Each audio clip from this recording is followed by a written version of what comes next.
Media sources in Nairobi have reported that Kenyans are enraged by the government's decision to secure a $2.34 billion loan from the International Monetary Fund.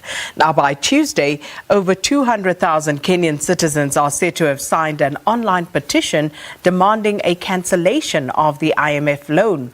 Kenyans are raising concerns of a government debt associated with the IMF loans, which get to be passed on to citizens in all sorts of taxes. And one of the country's publications, the Business Daily, reported that the international lender has now advised Kenya's Treasury to impose a 16% value-added tax on fuel, doubling the current 8%. I believe people just want to see where this money is coming from, because so far we've got so many loans from when COVID came, and we haven't seen any impact. Big impact, rather, So I guess what Kenyans really need is some transparency. Yeah, and I don't know what you're going to do with the money, because people have been ranting, saying IMF. I mean, on Kenya, we do have a couple of questions that came in before. If you can speak to the recent events concerning the pushback on the loan from the fund, and whether indeed that one of the questions that keeps coming in is whether that money can actually be sent back by the authorities. That's one. Transparency measures that are built into the support, and in general, how you see Kenya's economic outlook. And that's Julian Amboko, NTV. Thanks, Andrew. Yes, there has been quite a bit of commentary on the Kenya program approved 10 days ago by the executive board. So a couple of points, perhaps. So I think a general point, not just about Kenya, but really broadly about the kind of issues that this commentary was about. For the last in recent years, what has been clear is that there is what I've been calling a trilemma. Not just a trilemma of sorts that countries have had to contend with. On the one hand, the development needs our countries have, of course, remain as pressing as ever, and maybe even increasing with population growth. So more demand to spend to invest in health, education, infrastructure, really tremendous pressure. So that's the first element of this trilemma.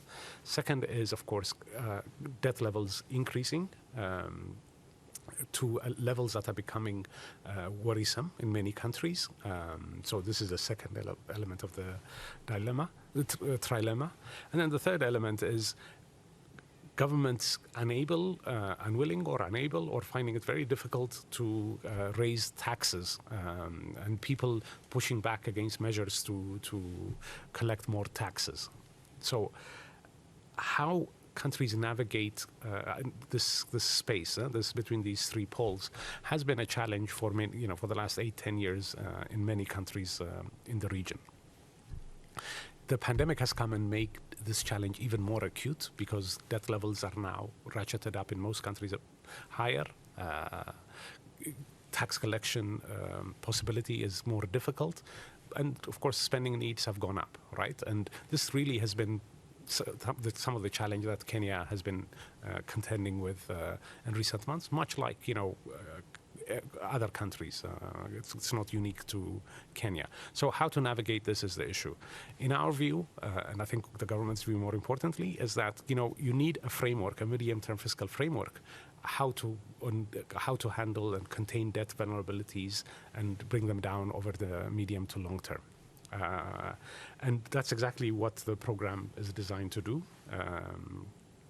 And we, of course, are providing financing, but it's the cheapest financing that's available for the government of Kenya at a time like this. The alternatives are either to reduce the deficit immediately to very, very low levels, which, of course, would mean cutting spending or going out and raising more tax revenues.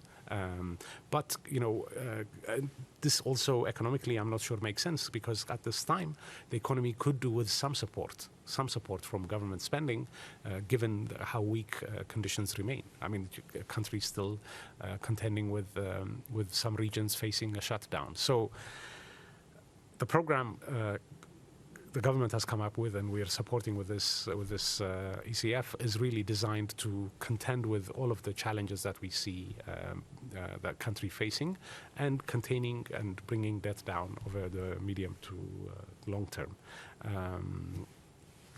And we look forward to working with the government to address any issues that emerge.